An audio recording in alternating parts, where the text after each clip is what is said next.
Welcome, Tarnished, to a peaceful journey through the mystical world of Elden Ring.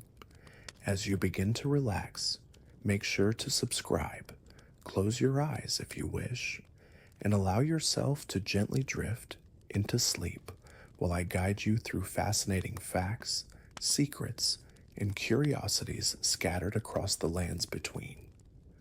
Tonight's adventure is quiet, calming, and rich, with details only the most inquisitive Tarnished might know.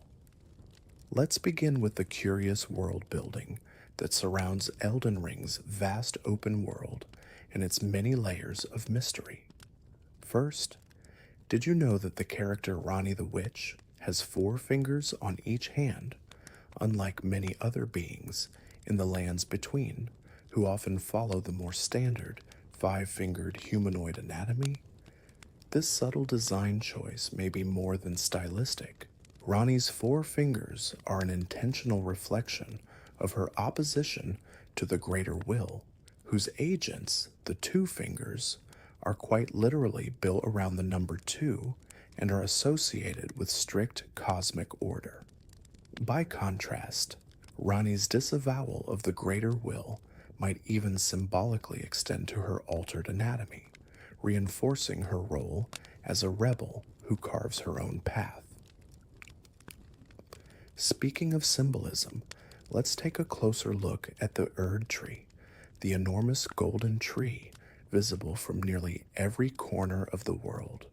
Its glowing, bark-like texture and hollow branches are not just visually striking, they also serve as a kind of beacon that subtly shifts colors based on time of day and game progression. What's even more fascinating is that the Erd tree was partially inspired by Yggdrasil, the world tree from Norse mythology, but with a darker twist.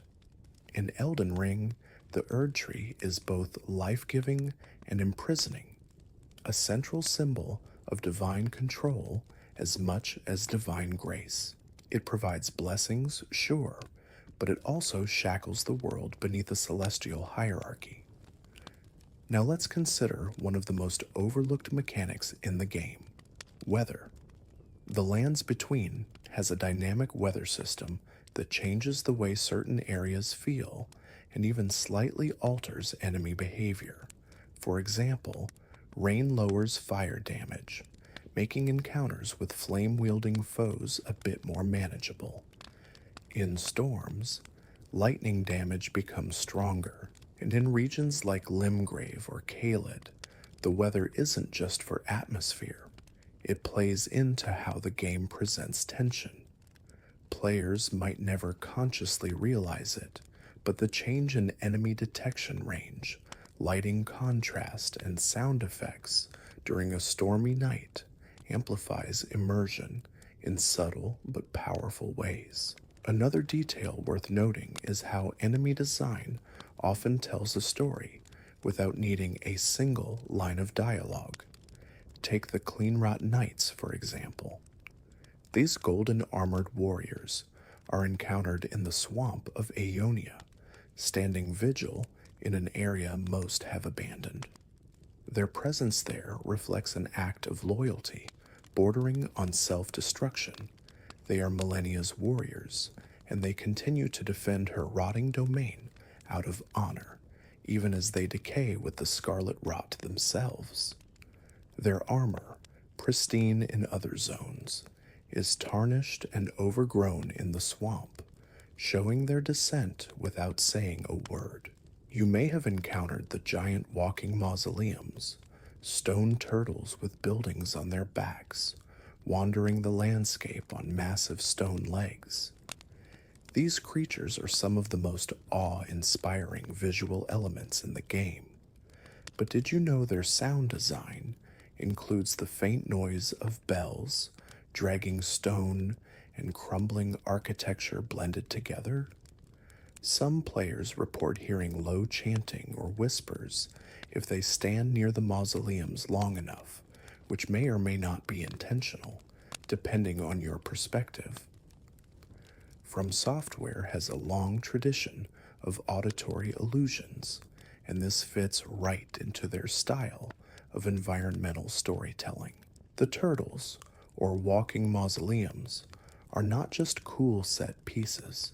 They serve an actual gameplay function, allowing players to duplicate remembrances, the special items gained by defeating major bosses. Each one requires a slightly different method to bring it down. Some are covered in skull-like barnacles on their legs that must be destroyed, while others require platforming to reach a bell attached to their body. One particular mausoleum in Liurnia has no bell at all. It won't allow duplication of remembrances with active use, only the passive ones. This small difference puzzled players for weeks after release, sparking countless online theories. Moving on, let's talk about the mysterious Albinorics. These strange beings come in two varieties, humanoid and almost frog-like. While the game does little to explicitly explain their origins, item descriptions suggest they were artificially created beings, possibly intended as replacements or servants. The first generation Albinorics, hunched and squealing, often appear in groups and live in isolation. The second generation Albinorics, more humanoid and refined in their speech and behavior, hint at a failed experiment to mimic true human form. One of the most intriguing characters, Latenna the Albinoric, even has a special dialogue if you approach her with Albus's medallion. Details like this create a tapestry of hidden relationships and quests that many players might never stumble upon in a single playthrough. Speaking of hidden, the ever-gaunt Let Me Solo Her player character became a legend in the Elden Ring community not long after release. Clad in nothing but a jar helmet and wielding two katanas, this real-life player began helping others defeat the notoriously difficult boss, Millennia. The mythos surrounding this figure grew so strong that even FromSoftware acknowledged him with a commemorative sword sent to his home, celebrating his community contribution.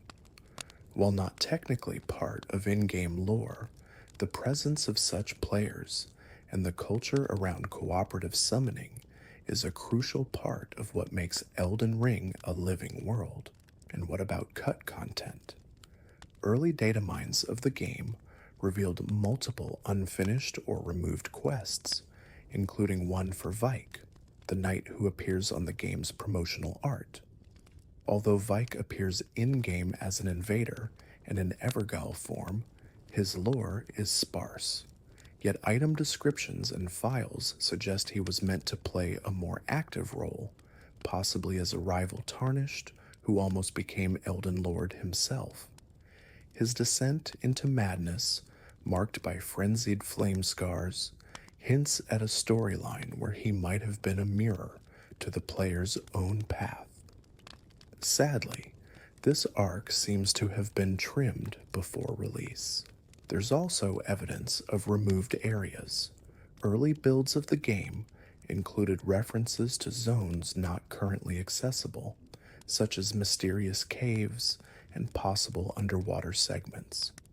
Some speculated that a partially hidden door behind Mogwin Palace might one day open with DLC, while others pointed to the snow-capped peaks beyond the consecrated snowfield as hiding further secrets.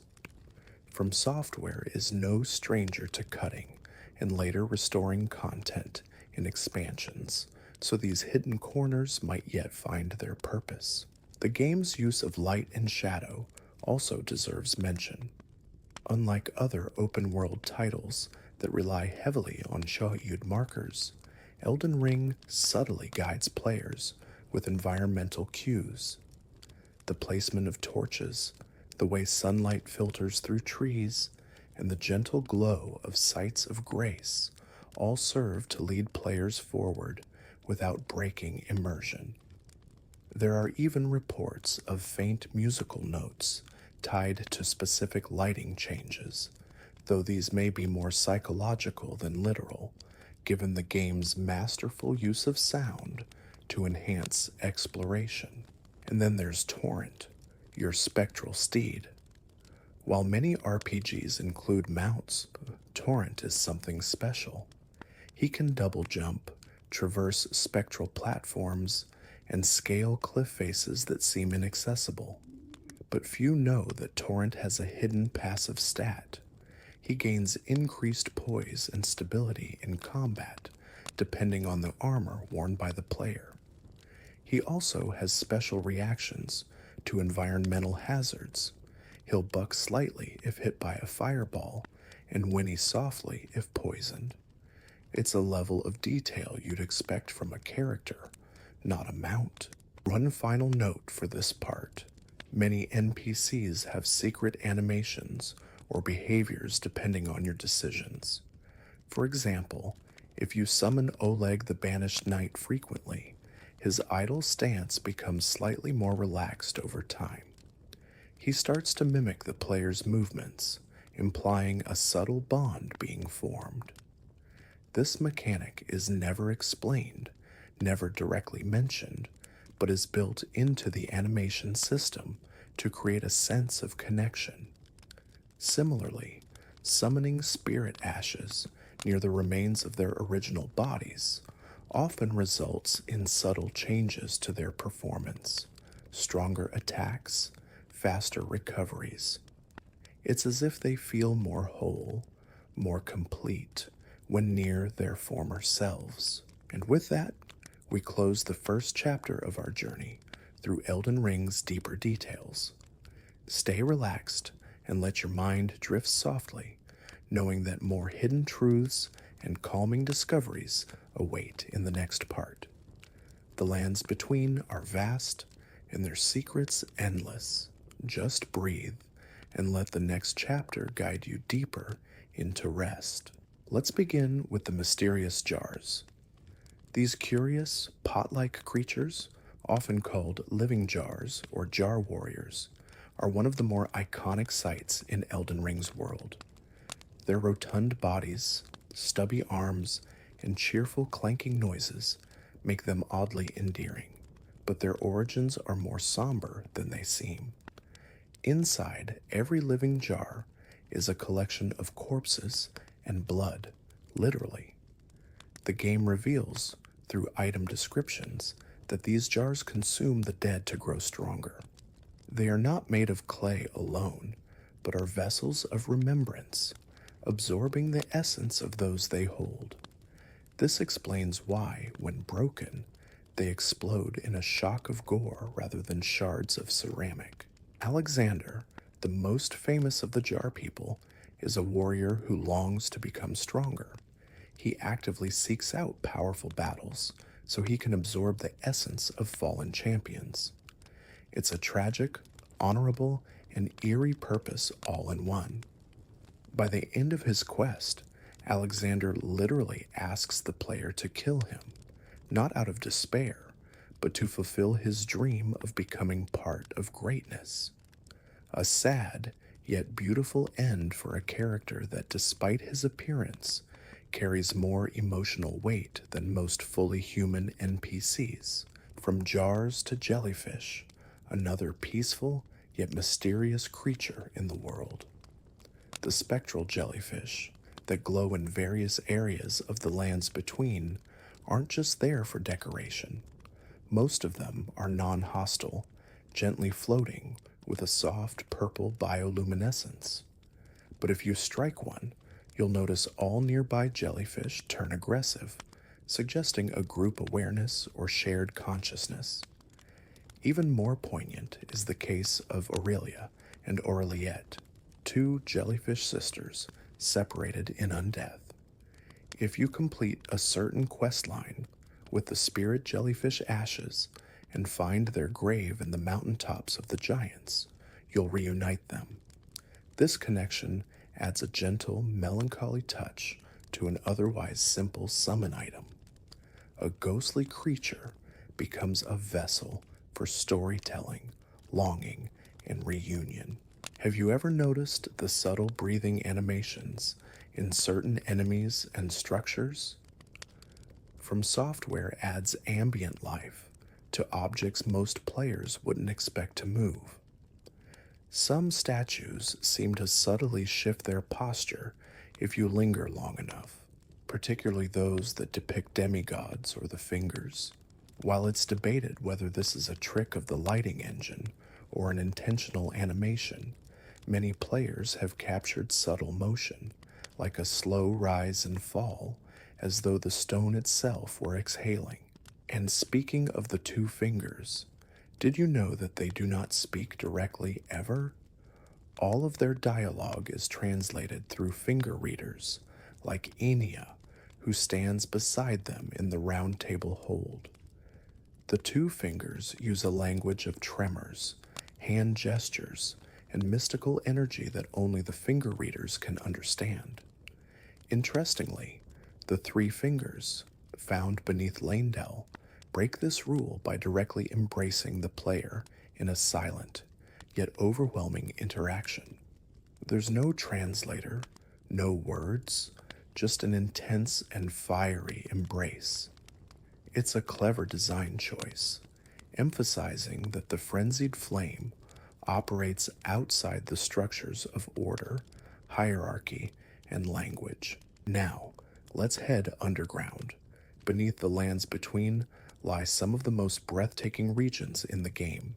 Sciofor River, Nokron, and Noxtella offer vast cities and open skies hidden beneath the earth. But how is there a starry sky underground? The answer lies in the lore. These skies are not real, but illusions created by ancient magic. The people of Nokron revered the stars and the moon, particularly in connection to Rani. To preserve the illusion of the heavens, they created this magical dome, simulating a star-filled sky for eternity. It is peaceful, haunting, and deeply symbolic, beauty preserved by artifice. While exploring Noxtella, players may come across silver tears, shape-shifting, mercury-like enemies that imitate humanoid forms. These beings are artificial, created through forgotten alchemical practices, and they are capable of mimicking not only people, but even the player. There's an enemy called the Mimic Tear that literally uses your current gear and stats against you. If you enter the fight without weapons equipped, the clone appears unarmed, allowing for a hilarious and easy victory. This flexibility in design creates moments of levity, surprise, and strategy all in one.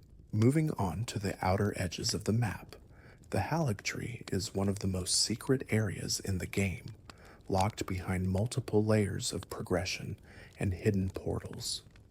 It's also home to some of the most complex environmental design in all of Elden Ring. The city of Elphael spirals vertically around the Haligtree itself, requiring players to carefully descend through layered platforms, branches, and walkways. It's designed to feel disorienting, like a sacred place slowly succumbing to decay. And unlike the Erd Tree, which shines with gold and divine power, the Haligtree is pale and wilting, a corrupted mirror of what could have been a better future. The ants in the game, particularly in the Ainsel River and other subterranean areas, are not just giant insects. They're symbolic of systemic decay. These ants gather around rotting corpses, move in efficient, hive-like patterns, and serve as nature's cleanup crew in forgotten depths. Their sheer scale, compared to your character, also emphasizes the game's use of exaggerated proportions to generate a sense of dread. You're not just small, you're out of place, a lone wanderer intruding on a world where death has become part of the landscape. And now, a quieter fact. Do you remember the birds perched near sites of grace? Sometimes they take flight as you approach, adding a natural feel to the environment. But these birds are not just decoration. If you watch closely, their flight patterns sometimes point in the direction of hidden paths or nearby ruins. It's subtle guidance, a soft nudge rather than a glowing arrow. FromSoftware uses these gentle environmental cues throughout the game to reward players who observe rather than rush. Have you noticed the wind? In areas like the Altus Plateau and Stormhill, the wind direction is not static. It flows based on location and time of day and affects foliage, cloaks, and even certain projectiles. Arrows loosed into a strong headwind will curve slightly off course. Fire attacks grow brighter when carried by a tailwind. These elements aren't tutorialized, but they add to the feeling of a living world that doesn't revolve around the player. Speaking of the Altus Plateau, the soundscape changes significantly as you ascend from the lush plains of Liurnia into the drier highland environment. Crickets fade, wind takes over. The music becomes more sparse, with long pauses between notes. The game's composers intentionally created these negative spaces in the soundtrack to help players relax and absorb the grandeur of the world without constant tension. Silence becomes part of the score. Let's talk about the weird behavior of some spirit ashes. Did you know that the Dung Eater puppet has a unique voice line if you use it near the real Dung Eater's corpse? He whispers something unintelligible, a chilling detail, but one that suggests lingering consciousness. Similarly, the Warhawk ashes let out a specific cry when summoned in front of Stormvale Castle, as if recognizing their old home. It's subtle, but it gives each summon more of a soul, a presence that stretches beyond mere combat stats. A few more fun facts. If you roll in water, your character's clothing stays wet for several minutes, darkening the texture and adding realistic detail. But more than that, it changes your fire resistance slightly. Wet clothes decrease the damage taken from fire-based attacks. It's not dramatic, but it's real. So before fighting a fire-breathing enemy, you can technically roll through a pond first and have a slightly better chance of survival. Did you ever stop to watch the shadows in the round table hold? There's a subtle flickering effect that's been debated since release. Some players say the shadows don't match the room's lighting, as if an unseen presence is always watching. Others point out that the flickering stops after a certain point in the game, suggesting it might be tied to the narrative progression or the unseen fingers pulling the strings. Whether intentional or glitch, it gives the hold a haunted, otherworldly feel. Before we end this part, let's touch on the finger creepers, the grotesque, multi-jointed hand monsters that crawl with disturbing speed and aggression. They were designed based on Japanese folklore and the concept of the disembodied Yurei hand, a ghostly entity that moves with eerie precision. In-game, they are often found near Caria Manor and the mountaintops, hinting at their connection to sorcery and cursed legacy. Interestingly, if you watch closely, they often appear in areas where knowledge has been hidden or corrupted. The hand becomes a symbol of grasping too far, of reaching into forbidden knowledge and suffering the consequences. Now, as the quiet sounds of the lands between begin to fade into your thoughts, let your mind wander and rest. We've uncovered more of Elden Ring's secrets, but the journey is far from over. There's always more hidden behind fog walls, tucked in item descriptions, or hinted at by the crumbling ruins left behind. Sleep softly, and I'll see you in the next part. Let's start with something you might not notice, unless you're gazing skyward during a quiet moment. The stars and the lands between don't follow any real-world constellation. FromSoftware crafted an entirely fictional night sky, filled with invented star patterns and celestial motions that subtly respond to events in the game. For example, after defeating General Radon, the stars return to the skies, both as a lore moment and a visible change in the game's atmosphere. The constellations shift, new twinkles appear, and it's as though the universe itself begins to breathe again. The starry sky becomes a dynamic narrative tool, reacting in silence to the turning of fate. Radon himself carries another quiet mystery, his horse, Leonard. Many players find it both amusing and endearing that such a colossus of a warrior rides a surprisingly small steed. But this isn't just a visual gag. Radon learned gravitational sorceries, specifically to lessen his own weight, allowing Leonard to carry him without being crushed.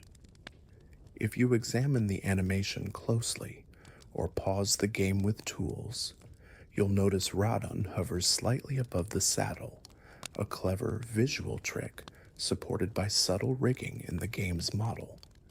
The developers wanted to preserve Leonard's dignity, giving him a loyal role without ever breaking immersion with overt comedy. The result is oddly moving, a hulking demigod whose greatest bond is with a small horse he refused to leave behind. Scattered throughout the world are paintings, seemingly innocuous items that become keys to ghostly puzzles. When you find a painting in an artist's shack, you can examine it and search the world for the location depicted. Upon reaching the right spot, a spectral image of the artist will appear, offering you a reward before vanishing forever. These artists chose their final moments carefully. Many died in places of haunting beauty, ruined cathedrals overtaken by moss, lonely cliffsides bathed in moonlight, or forgotten battlefields at peace. The implication is subtle but powerful. These painters sought to immortalize tranquility in a land constantly consumed by struggle. Even their ghostly appearances seem peaceful, like echoes of a gentler ambition. Gravity magic itself has hidden complexities. It's not just another school of sorcery, it's a different philosophical outlook. While glintstone magic draws from the stars, gravity sorcery draws from meteorites and ancient cosmic debris, aligning itself more with the raw, untamed forces of space. Spells like Rocksling and Meteorite are among the few magics that actually deal physical damage, not magic damage. They ignore magical resistance and crush foes under celestial weight. The implication here is that gravity sorcery is older and more primal than the structured schools of Raya Lucaria. It's less about intellect and more about communion with something ancient, unknowable, and vast. In Caelid, where Radon studied this magic, the land itself bears scars of cosmic interference. Meteorite shards can be found embedded in the ground. Fungi glow with unnatural colors, and gravity wells tear open sections of terrain, suspending rocks midair. These signs suggest that Caelid might have once been a place of cosmic worship, or maybe cosmic punishment. Even the wildlife, twisted into bizarre forms, feels like a side effect of tampering with things never meant to be controlled. Raya Lucaria, on the other hand, hides many details in plain sight. Take the debate parlor, a central area of the academy. There, among books and desks, you'll find a large broken globe suspended above a lectern. It's a map of the lands between, or at least what the scholars believed the world looked like before the shattering. What's interesting is that this globe contains regions never seen in-game, sparking theories that there are undiscovered lands far beyond the game's current borders, perhaps seeds for future DLC or remnants of a planned area that never made it into the final release. The globe itself spins slightly if you stand near it long enough, a gentle detail that exists purely for ambiance. Another often overlooked detail is the deathroot mechanic. This cursed, fibrous material grows from the corpses of those touched by destined death, an aspect of mortality sealed away by the greater will. Deathroot isn't just a collectible, it's a sign of rot in the world's spiritual plumbing. The more you find, the more Gurranq, the beast clergyman, begins to lose control. His obsession with consuming deathroot isn't just hunger, it's a desperate attempt to keep death at bay. And with each root you feed him, his voice changes, his posture shifts, and his rage grows. This gradual unraveling adds tension to what begins as a simple quest. The frenzied flame also leaves subtle fingerprints across the map. If you've ever encountered a ruined village with flame-carved symbols etched into the stone or walls scorched with yellow madness, you're seeing the remnants of frenzied followers. Even the architecture becomes warped, windows melted into erratic shapes, staircases that lead nowhere. In areas like the frenzied flame village or the subterranean shunning grounds, the very air seems to shimmer unnaturally. This madness isn't just visual, it's auditory. The game plays barely audible whispers as you explore, and they intensify if your madness meter rises. It's one of the few times the game plays with sound as a threat rather than ambiance. Hidden voice lines also add flavor to many encounters. For example, if you bring Latenna along for your journey through the consecrated snowfield, she has extra lines of dialogue when approaching areas tied to her people. She reacts to the landscape with sorrow, frustration, and longing, emotions that make her feel more alive than a typical summon. Similarly, if you summon Dung-Eater's puppet near sewage or rot-filled areas, he groans louder and sometimes trembles. These small touches help define characters even when their stories are complete. The misbegotten creatures, found most commonly in Castle Morn and other coastal ruins, are humanoids with animalistic limbs and broken wings. Their name, Misbegotten, implies they were once intended for a different purpose, perhaps creations of the Golden Order, who failed to meet the ideals of physical or divine perfection. But despite being labeled as lesser beings, they show signs of deep culture. They carry ornate weapons, fight in coordinated groups, and mourn their fallen with subtle animations. If you linger after a battle, you may even witness one misbegotten dragging a wounded ally away before dying itself.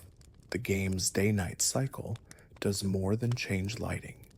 Certain bosses only appear at night, like the Deathbirds and Knight's Cavalry, but there are also mechanical differences. For example, spirit summons have slightly altered behavior at night. Some, like the Lone Wolf Ashes, move more quickly or detect enemies at longer range after sunset.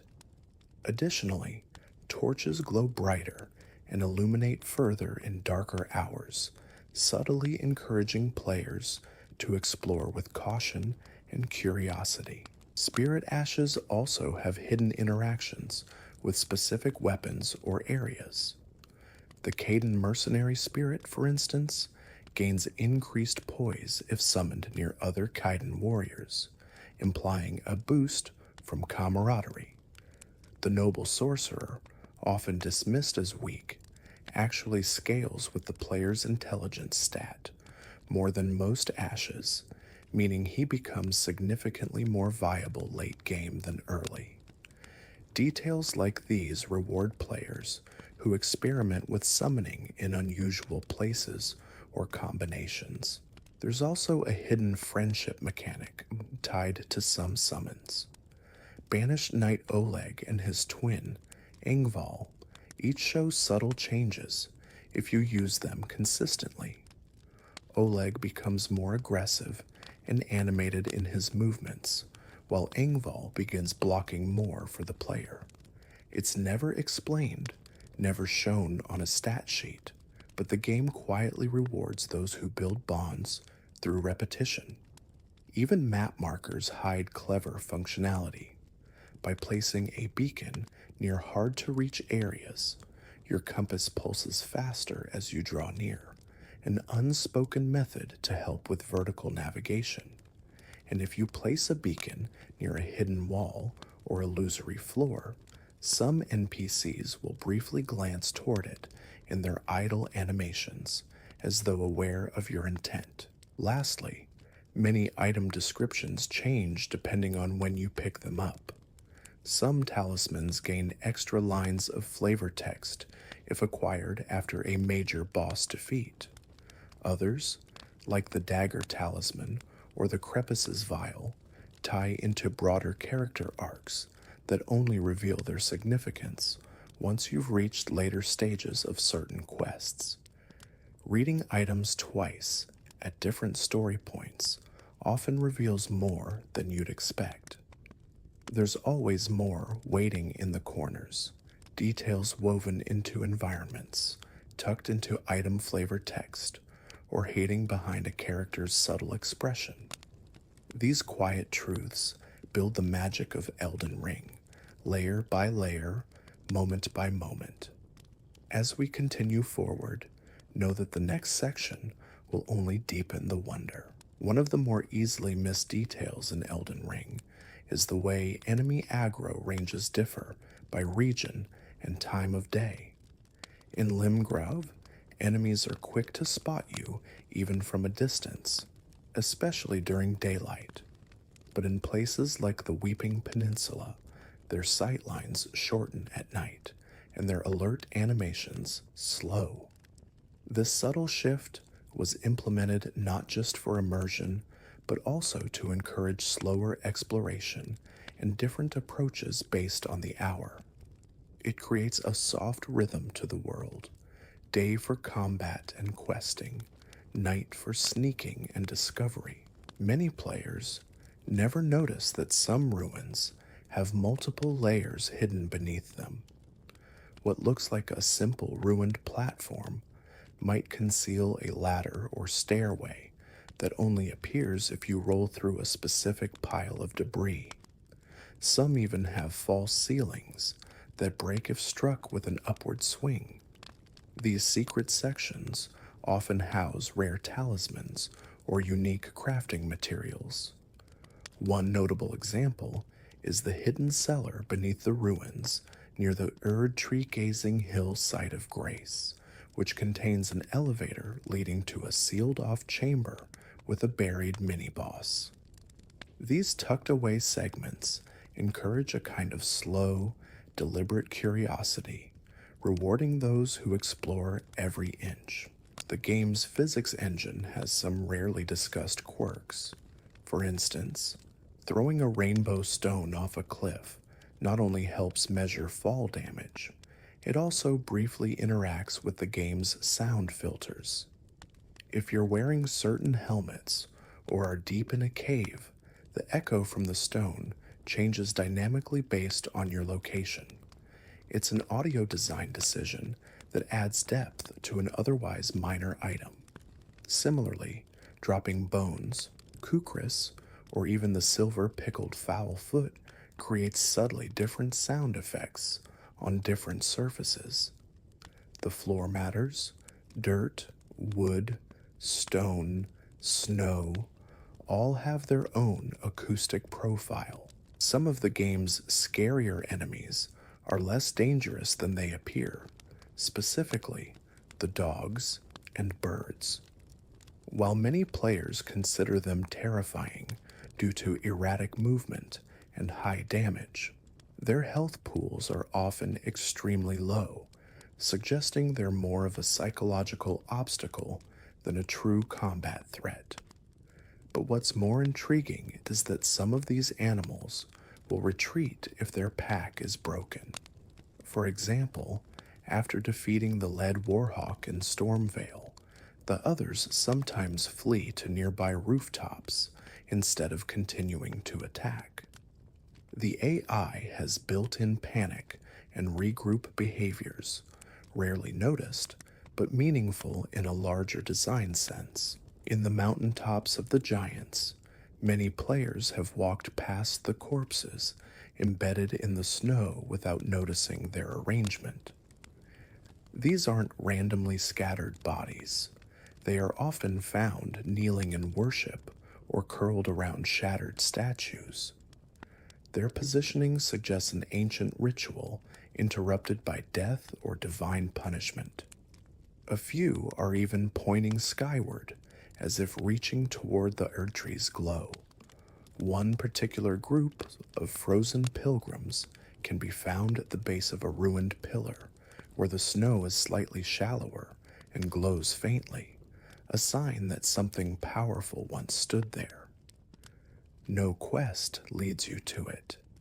It's just a frozen story, left quietly waiting for someone to care. Another detail: almost every major region has a unique version of the same basic ruin template. For example, the ruins in Altus have sunken archways, while those in Liurnia feature aquatic erosion marks along the base. Even the cracked bricks change color, adapting to the geological makeup of the zone. The materials differ too.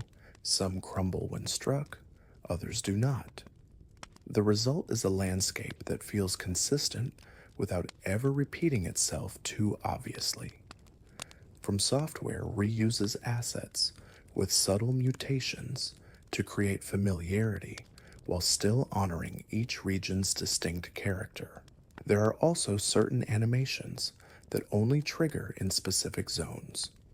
If you summon spirit ashes near a cliffside, some of them pause to glance at the horizon before continuing.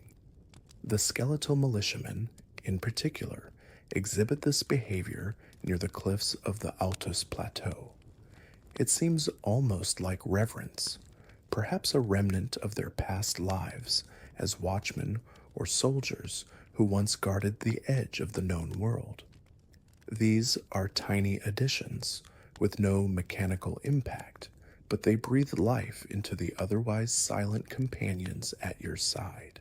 Many weapons have alternate sheathing and unsheathing animations based on what else you're carrying. If you have a greatsword in one hand and a staff in the other, the way your character puts them away changes subtly. Even staves vary. The Carian regal scepter is drawn from behind the back with a flourish, while others are pulled forward like a walking cane. These flourishes were designed to give a sense of elegance, power, or heritage depending on the weapon's origin. You may not notice it after the 10th or 100th draw, but it's always there, quietly reinforcing the identity of each item. There's also a hidden environmental link between fog walls and enemy spawns. In certain areas, especially Evergales and catacombs, stepping too close to a fog wall will actually activate enemies on the other side. They begin patrolling, preparing for your approach. This creates the illusion that the world beyond the wall is still alive and dynamic, rather than frozen until you enter. Similarly, some Evergale bosses emit low growling or whispering through the barrier before you engage. It's not just mood setting, It's a real audio trigger linked to proximity. When examining spell effects, you might notice that sorceries and incantations leave behind subtle afterglows in the air. The comet-based spells from Lusat's line, for instance, leave shimmering trails that pulse faintly before fading. Dragon incantations scorch the ground with claw-like burn patterns if used on grass or dirt. These effects persist for longer than most expect, sometimes up to 30 seconds if you don't move too far. They're ephemeral echoes of power, meant to leave a faint residue of magic, as if the land itself remembers the spells cast upon it. Now, let's return to the subject of animals, not just the hostile ones, but the ambient wildlife.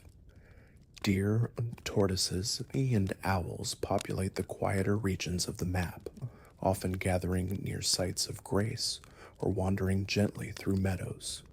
But many don't just spawn randomly. They appear in clusters tied to specific weather conditions and time of day.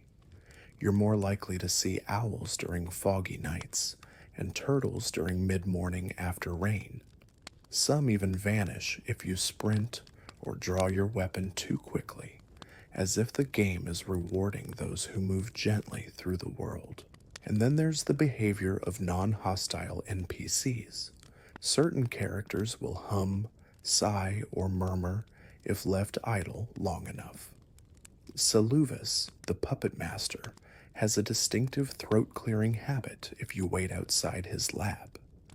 Brother Corin mutters prayers under his breath, especially after progressing his quest line. These behaviors only occur during specific quest phases and can disappear if their arcs conclude or are interrupted. The result is a game world where people don't just stand waiting for you.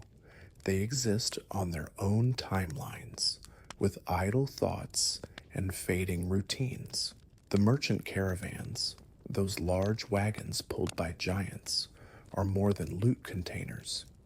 If you examine them closely, they each bear different banners and insignias, representing the merchant clans of old. Many are broken, covered in grime or scratch marks. The implication is that these caravans were once part of a greater merchant society before being enslaved by the nobility or demigods. This idea ties into the nomadic merchant's armor, which describes a lost homeland and a great calamity. That calamity is never directly shown, but the remains are everywhere, from burned wagons to ruined trade posts. In Round Table Hold, the paintings hanging on the walls actually change subtly after key events. Some become more faded, others grow darker. A few disappear entirely after completing certain quests. These alterations reflect the passage of time and loss of certain key characters.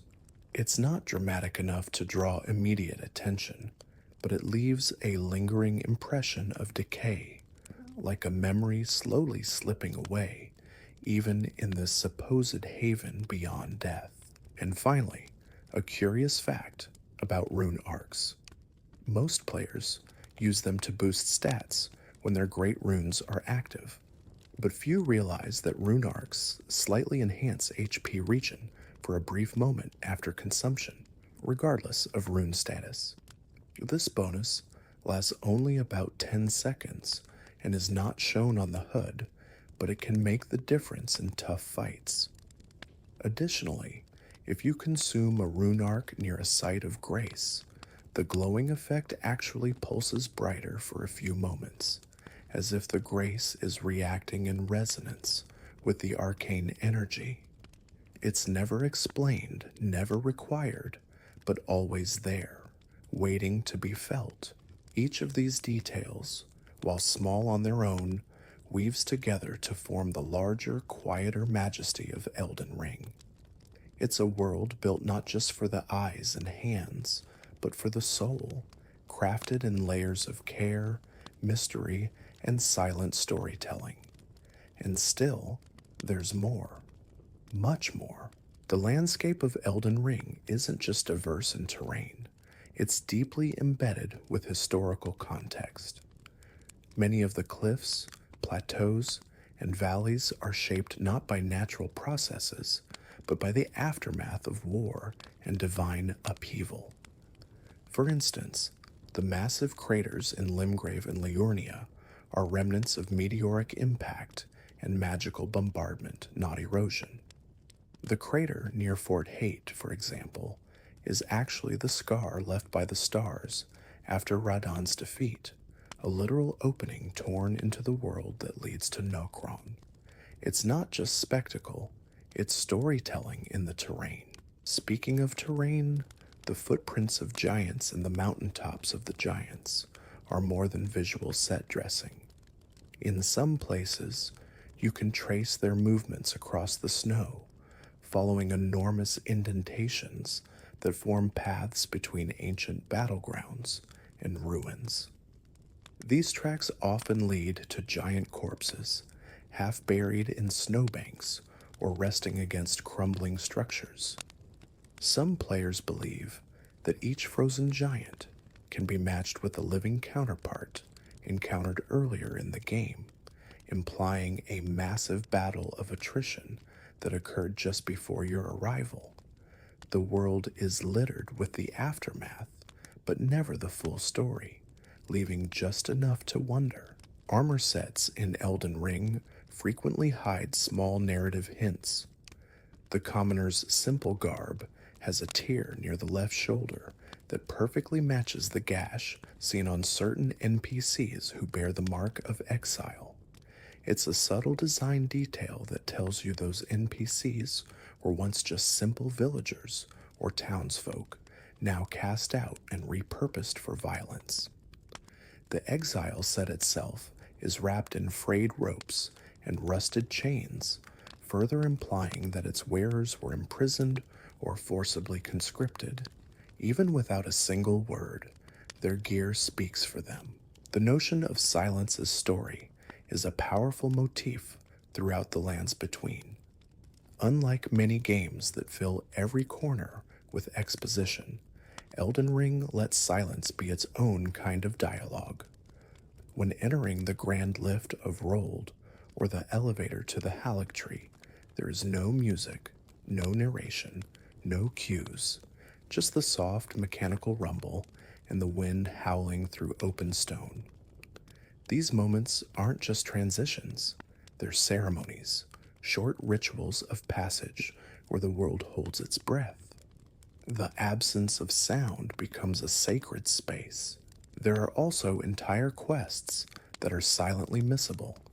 Take the story of Dialos, the nobleman who begins pompous and ends heartbroken.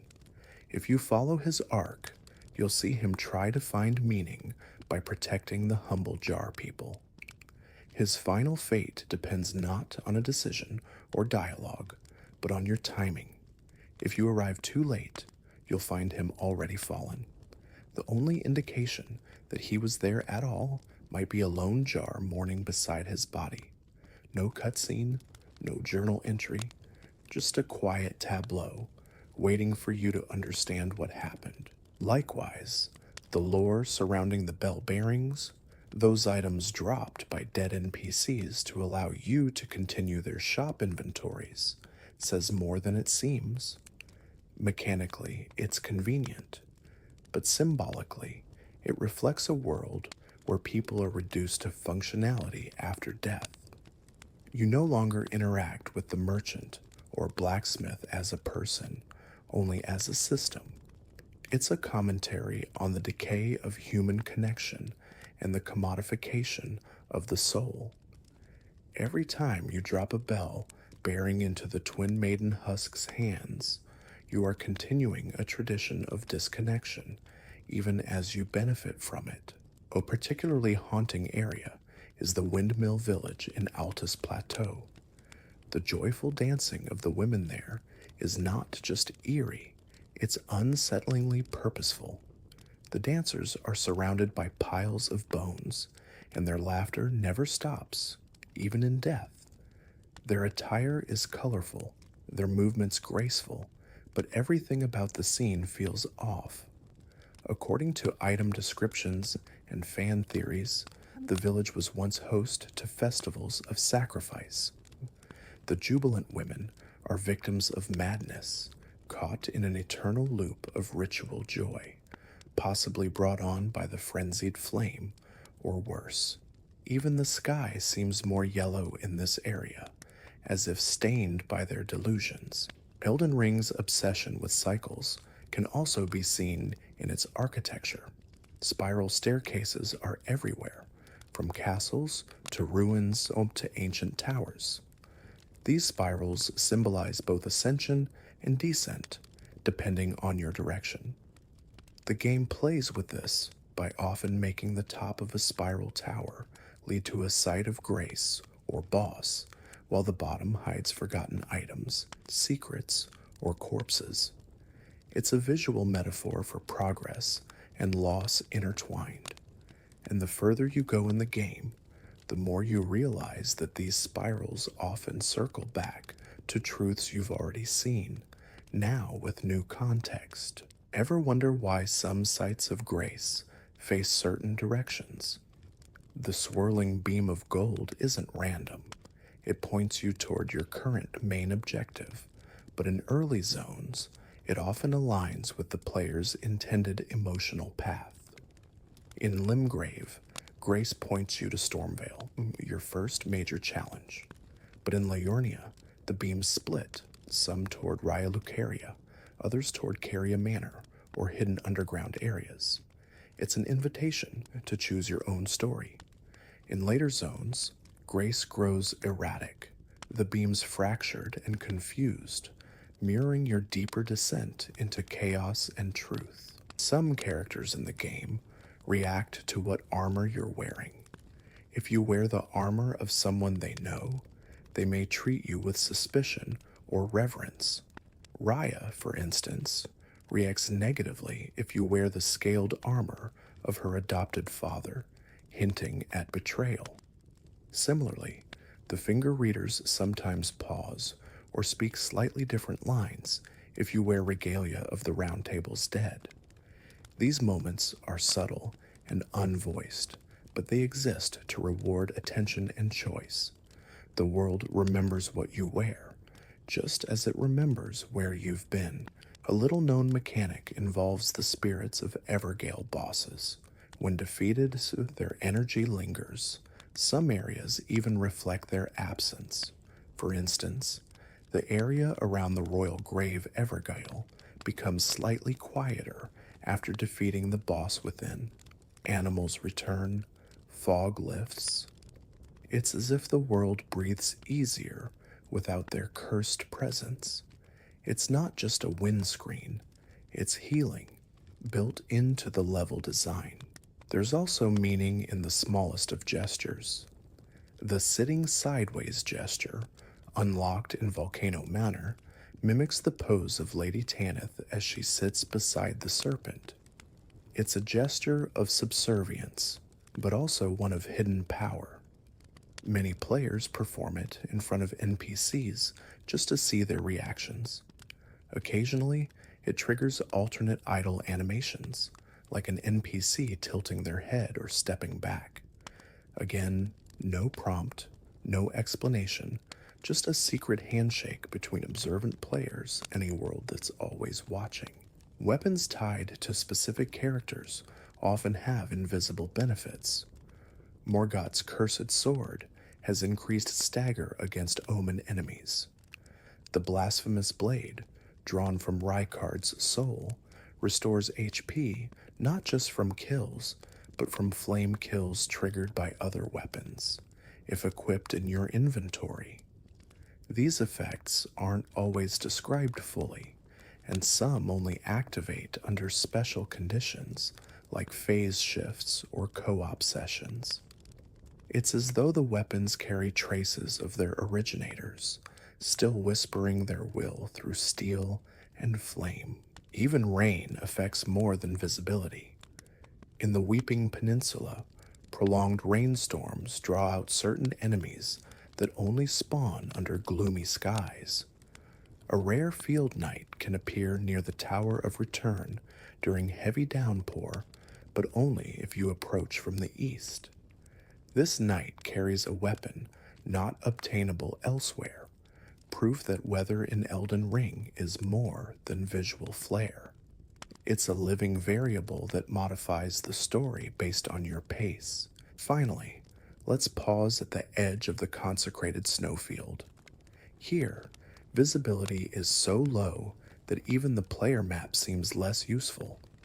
The blizzard mechanic is not just aesthetic, it actively suppresses sound and shrinks a draw distance. It's a sensory fog, isolating the player in a sea of silence. Yet if you stand still for long enough, faint silhouettes begin to form.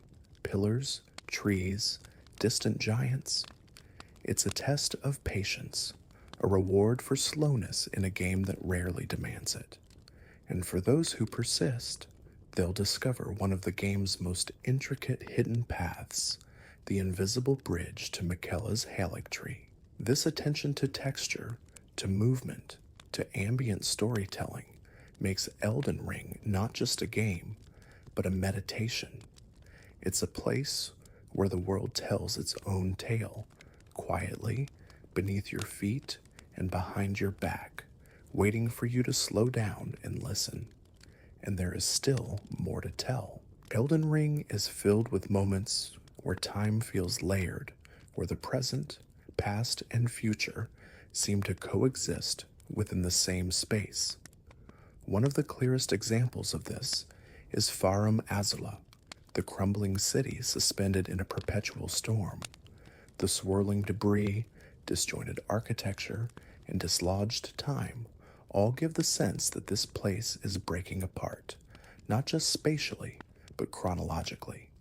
Some enemies in Farum Azula appear frozen mid-action, petrified in prayer or combat stances, while others move with erratic, jerky animations, as if their connection to time itself is unstable.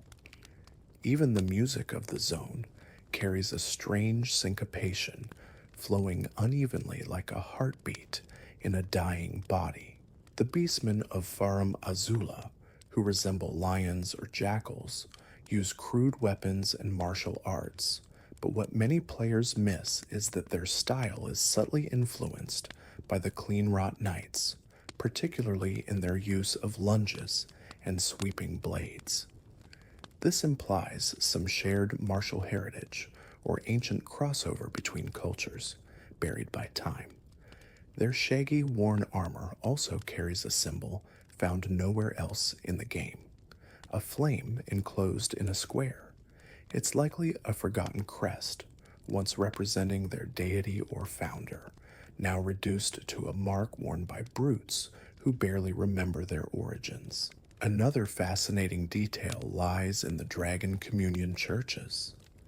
These eerie stone structures are found in odd corners of the world, often at cliff's edge or in ruined chapels, and are tied to the practice of consuming dragon hearts to gain their power. But if you look closely at the altars inside these churches, you'll see scratches, bite marks, and old claw gouges, indications that some of the initiates may have failed the communion. They tried to consume too much, too quickly, and were driven mad or mutated beyond recognition.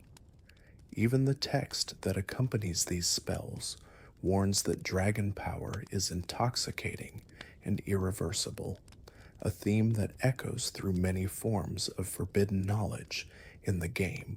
The ruins of the Eternal Cities, Nokron, Nokstella, and Deeproot Depths share a unique architectural trait, inverted symmetry. Many of the buildings feature arches and pillars that are upside down or looped unnaturally, as if time collapsed inward and rebuilt the city through a mirror.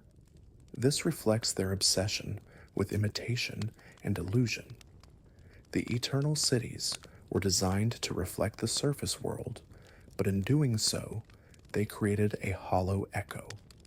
It's no coincidence that mimic enemies are so common in these areas. Even the environment is pretending to be something it's not. In the deep root depths, strange golden roots snake through the ground and water. These are remnants of the Erd tree's true form, ancient veins that stretch across the lands between. The roots pulse gently, and in some places, shimmer faintly in response to your proximity.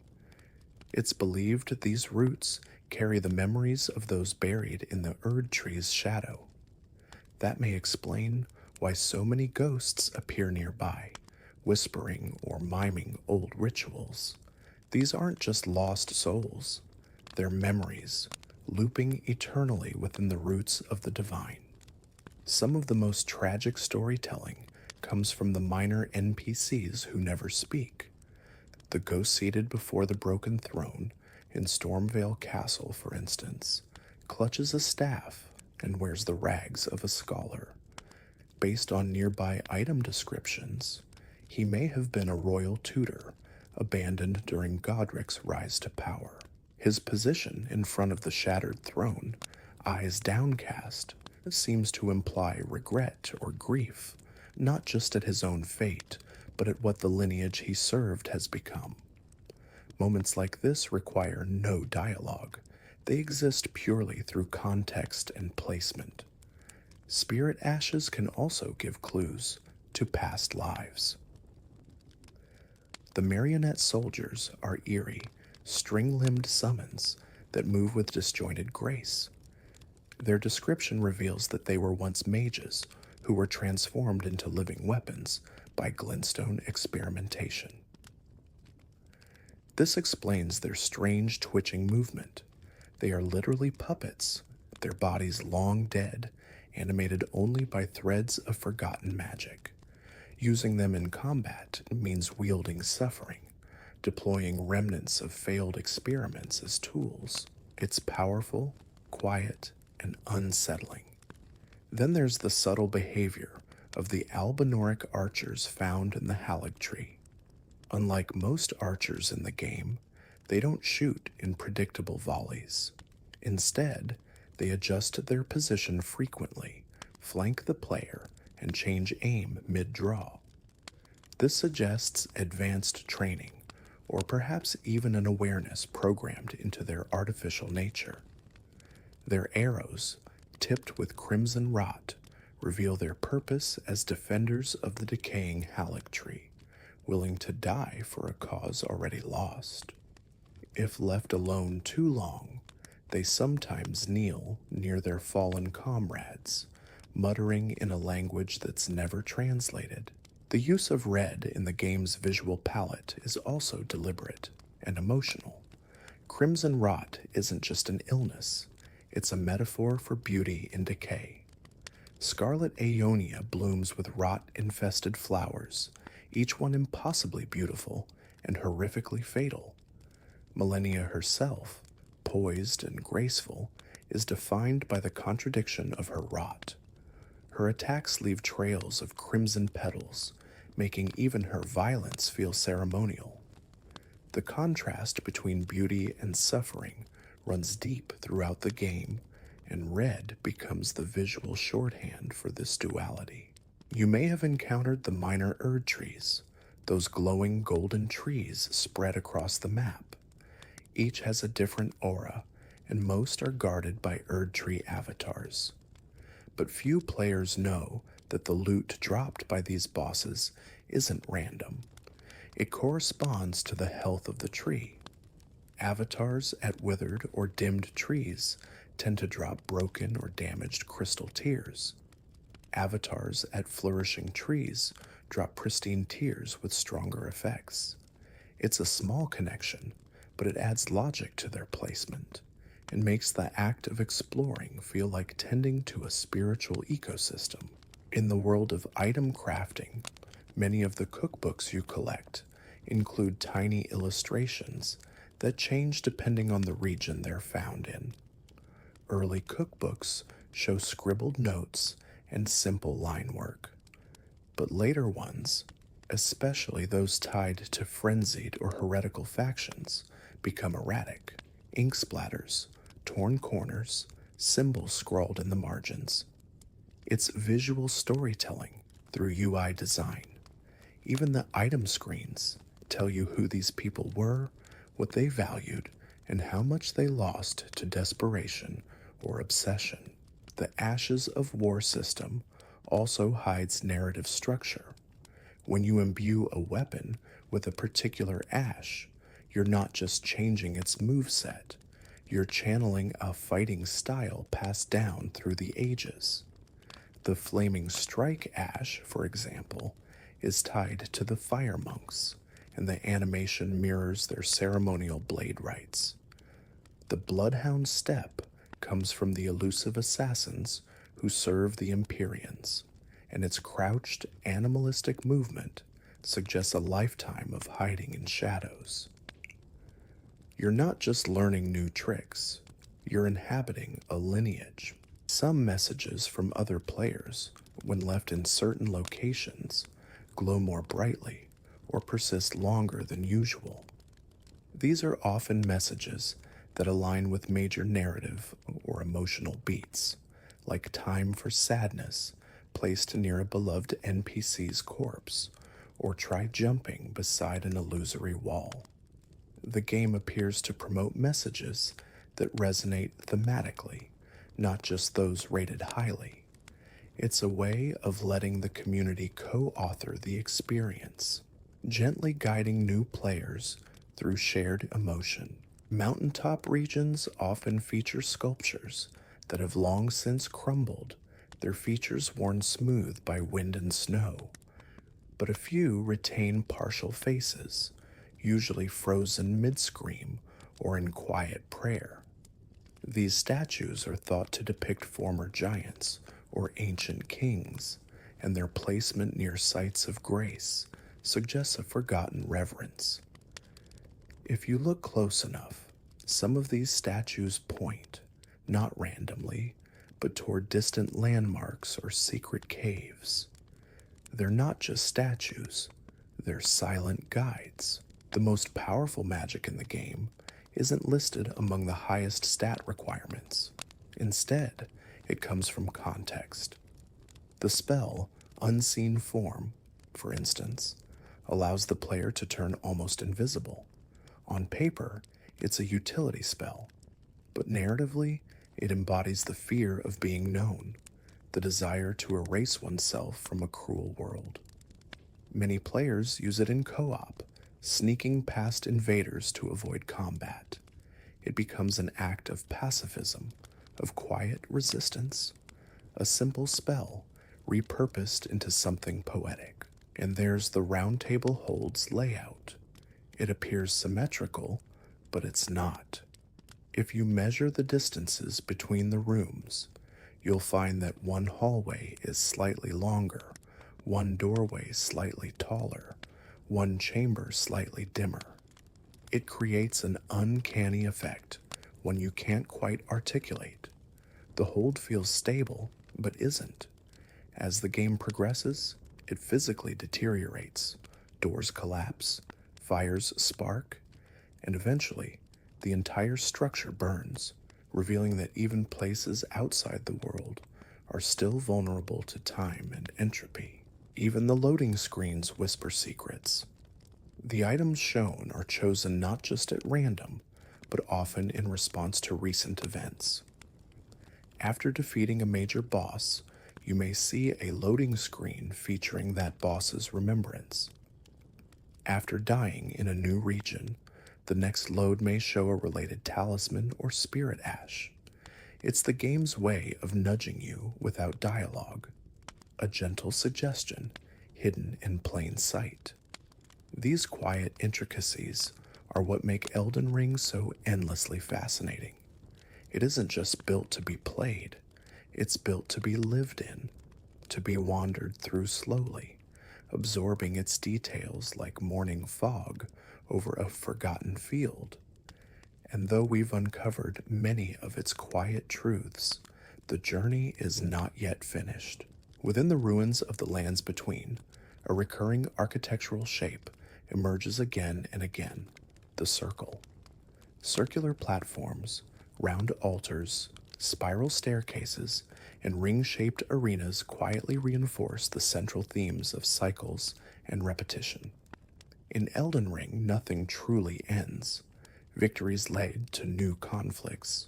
Rulers are replaced by echoes of what came before, and even death is more like a revolving door than a final moment. These circular motifs are embedded into the very bones of the world, subtly suggesting that no matter how far you stray from the path, you always find your way back, if not in body, then in spirit. This idea of repetition also echoes in enemy placements. In Stormvale Castle, the heavily armored exile soldiers you fight early on reappear much later in Lindell, but with golden weapons and more disciplined formations. The implication is that some were redeemed, brought back into the service of the Erdtree, yet they still fight using the same battle stance and techniques. Their behaviors never changed, only their allegiance did. This reinforces the game's quiet thesis that systems of power often recycle the same violence under new banners. In terms of character development, few NPCs change as gradually yet meaningfully as Melina. While her dialogue is limited, her tone subtly shifts over time depending on your choices. If you rest at sites of grace frequently and avoid frenzied flame decisions, her words become warmer, more poetic. But if you pursue chaotic endings or reject grace, her visits grow colder and more formal. It's not a branching narrative, but a shifting atmosphere. Your decisions cause emotional ripples in a companion who, despite being ethereal, seems deeply human in her quiet evolution. Even the birds scattered across the map have design variations. The ones in Limgrave chirp softly and scatter at your approach. In Liurnia, owls turn their heads slowly and do not flee unless provoked. In the mountaintops of the giants, the avian life is nearly gone, replaced instead by silent eagles with glowing red eyes that perch and stare from unreachable ledges. Their presence is almost spectral, suggesting nature itself has become corrupted or withdrawn in the face of divine warfare. It's world building through wildlife, another layer that breathes subtle life into a place on the edge of collapse. You might not think much about the ruins known as catacombs, but they're some of the most intricately layered levels in the game. Each catacomb typically revolves around two things: hidden levers and death-themed enemy variants. But beyond that, they often contain symbols etched into the stone that tie them to ancient religions. Some show early images of the Erdtree, but distorted or unfinished, implying that these tombs predate the current faith. Others show unknown gods, or twin figures that scholars still debate. These are pieces of a discarded mythology, buried beneath the dominant narrative, left only to those who take the time to look. The clean-wrought armor worn by Millennia's knights tells a story of its own. Despite its elegance and radiant gold trim, the inside of the armor is covered in crimson stains and fungal rot. If you examine it closely in your inventory, the fabric seems to pulse slightly.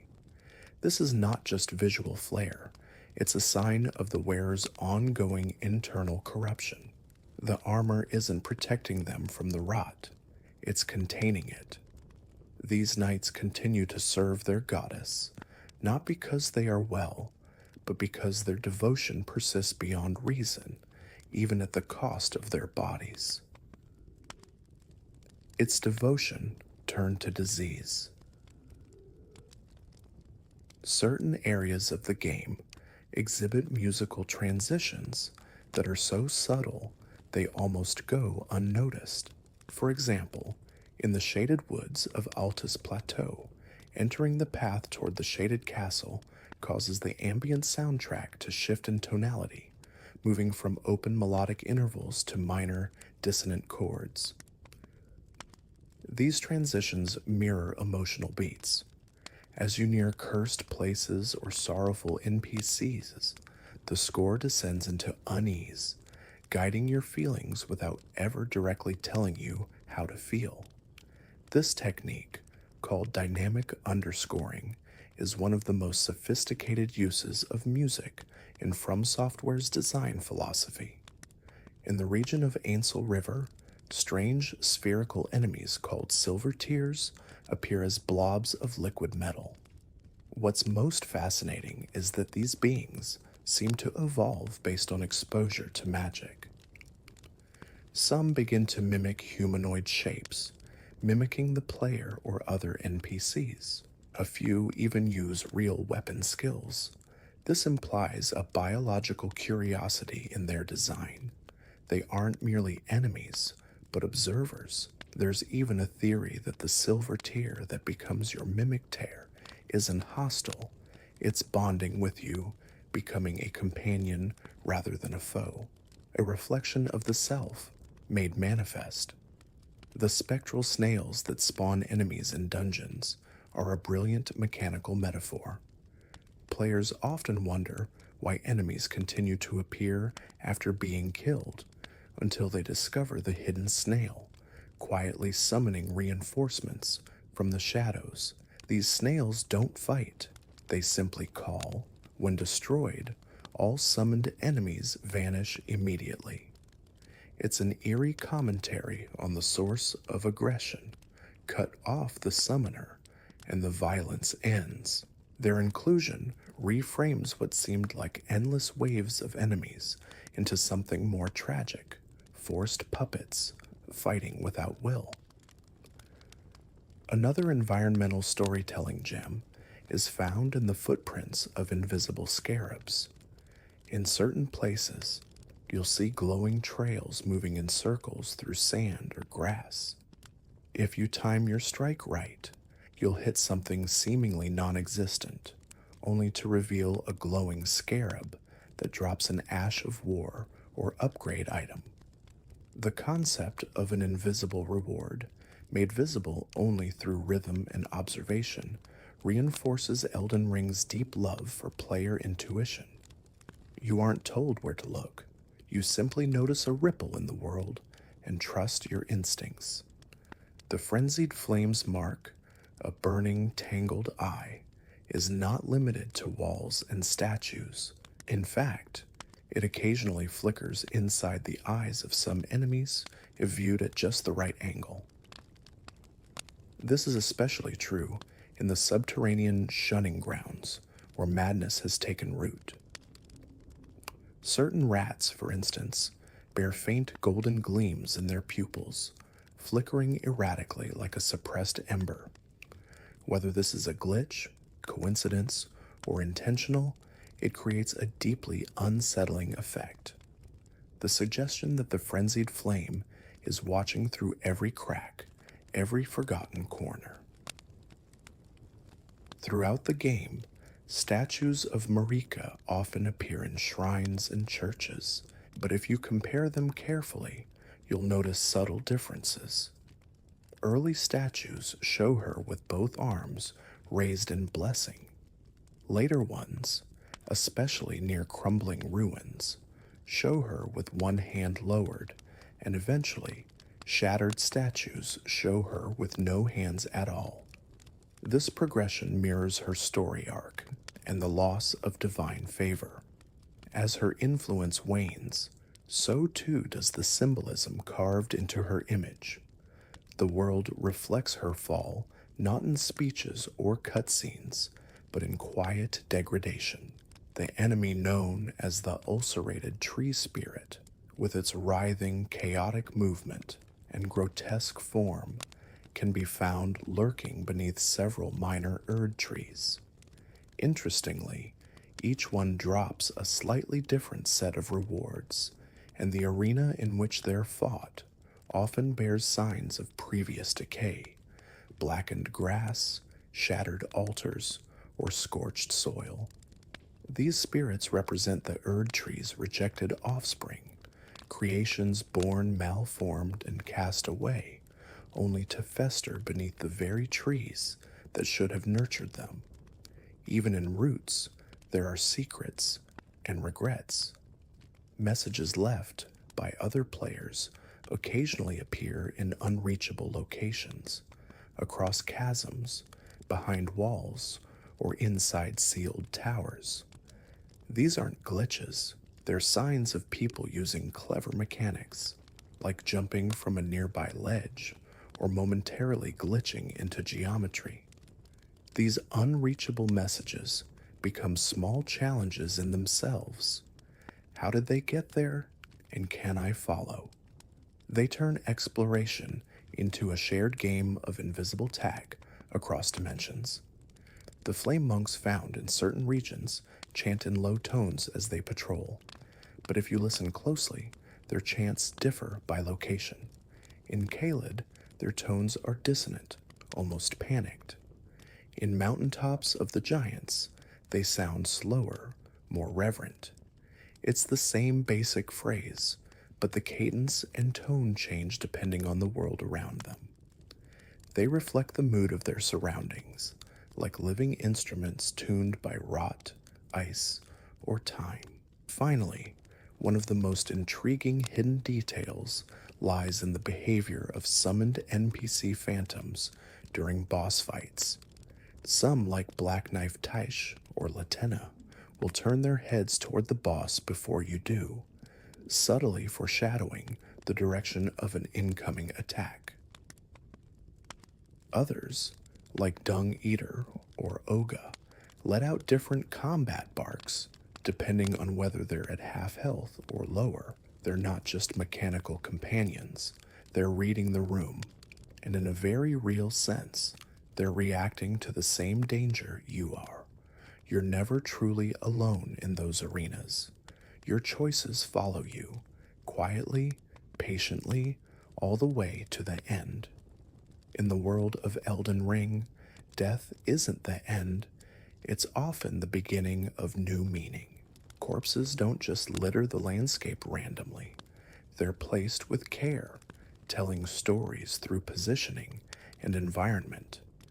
In Caria Manor, for example, dozens of lifeless handmaids lie curled in fetal positions near magic-scorched furniture. Some hold small trinkets or scraps of paper. Others are reaching toward a shattered throne. These aren't generic models. They're silent narratives. They show the final moments of a magical household that collapsed under its own power.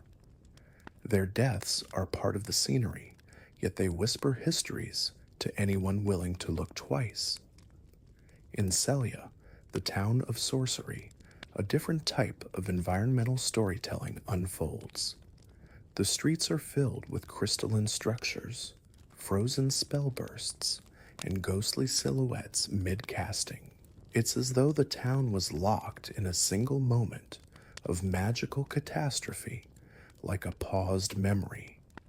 Clues in the item descriptions reveal that Celia attempted to master the stars themselves and paid the price for such ambition. The seals that lock the doors in this town aren't just gameplay mechanics. They're remnants of the townsfolk's own defensive wards, still functioning long after their creators turned to dust. Elden Ring's merchants offer more than items. Their locations tell a story of their exile. Many sit by the road or near ruins, surrounded by their belongings, but never indoors or under shelter. The nomadic merchant's set reveals that their people were persecuted and scattered, which is why they never stay in towns or cities. Look closely at their inventory, and you'll notice a pattern. Many sell cookbooks, musical instruments, and maps. They aren't just traders, they're archivists, trying to preserve a way of life that the Erd Tree has long since deemed irrelevant. When traveling through the Lake of Rot, players may stumble across the ruins of what appears to be a sunken city, its rooftops barely visible above the crimson waters. While it's tempting to focus on survival and sprint past, careful exploration reveals signs of culture, decorative stonework, ceremonial urns, and broken statues. These ruins may have once been part of the Eternal City, swallowed by rot after their rejection of the greater will. The lake is not just a poisonous swamp. It's a drowned memory of a civilization punished for reaching too far into forbidden power. Miquella, often referred to as the most mysterious Empyrean, leaves behind more questions than answers. His influence is felt all across the Haligtree, despite his physical form being suspended in a cocoon. The children of the Haligtree, the misbegotten, the deformed, the rotborn, all revere Miquella as a gentle, absent god. In one secluded chapel, you can find a cracked altar surrounded by wilted flowers. Examine it carefully, and you'll find an item labeled simply, unalloyed gold needle, broken. It's a callback to an earlier quest, but more than that, it suggests that even his miracles have begun to fail. The world is losing its gentle god, and no one knows how to stop it. The ruins beneath Lanedell are some of the most narratively rich environments in the game. The subterranean shunning grounds are more than sewers. They're a graveyard of discarded truths, forgotten omen children, tarnished nobles, and remnants of old dynasties all linger here in death. Statues are broken at the neck, murals are covered in slime and filth, and chains rattle in empty cells. The madness that festers here isn't loud, it's patient. The fact that the Frenzied Flames temple lies at the bottom of it all says more than any monologue could. Certain weapons have secret animations or altered behavior in specific areas. The Serpent Hunter spear, used against Rykard, is at its most powerful only within his boss arena, but even outside, it has hidden utility. If equipped near magma or lava sources, like Mint, Gelmir's molten lakes, it occasionally emits a faint tremor, like it's reacting to nearby serpentine essence. It doesn't change damage, but it adds a layer of mysticism, implying that the spear is semi-sentient, always seeking the next great serpent to slay. One of the game's most overlooked details lies in the nighttime-only NPCs. Several ghostly travelers appear only during certain hours, namely dusk to midnight. One appears near the Bridge of Sacrifice, muttering about a lost son. Another roams the cliffs of Liurnia, singing softly. These aren't part of any quest. They don't drop loot. They're just lost voices, flickering in and out with the moonlight. They represent the part of the world that doesn't wait for the player. Events and people who drift through the landscape like forgotten thoughts, whether you're there to witness them or not. Illusory walls are well known in Elden Ring, but some are more than just hidden doorways. Certain ones reveal murals, tiny shrines, or nothing at all. Just a small, quiet room with a chest containing a trinket. These aren't meant to reward the player with power. They reward curiosity.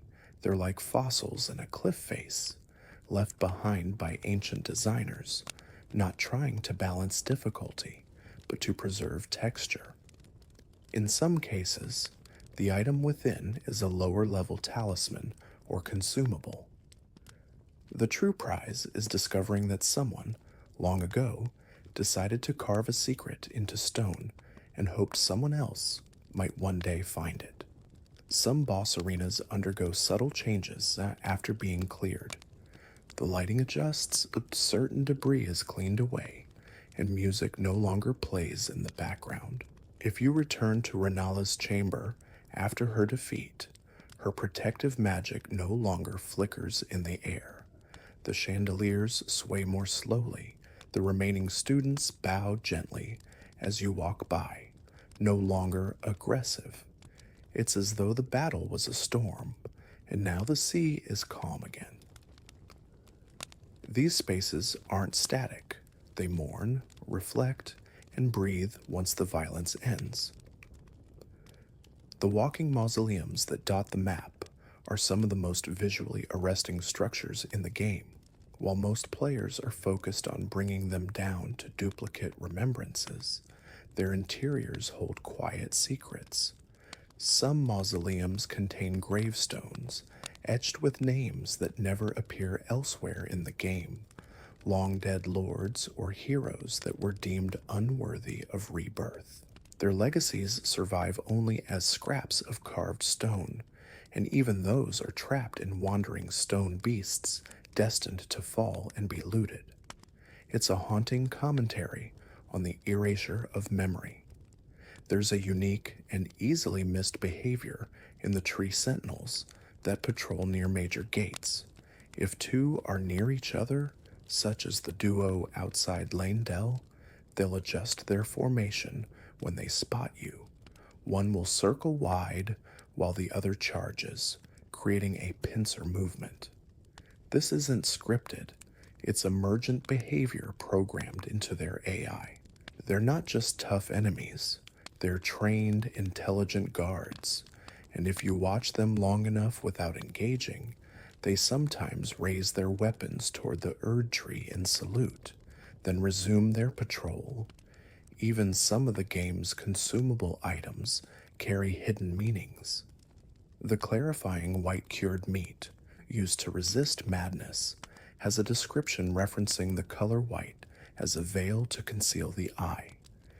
It suggests that madness in the lands between doesn't come from within, but from what one sees. Covering the eye with whiteness is not healing, it's blinding. The very idea of resisting madness becomes a kind of willful ignorance.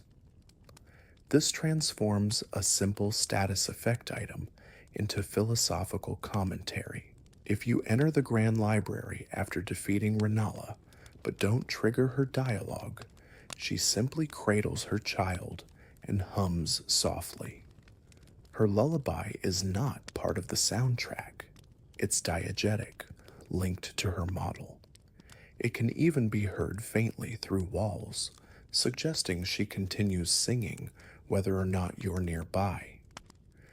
She's not just a boss, she's a broken mother, continuing a ritual that now exists only for herself.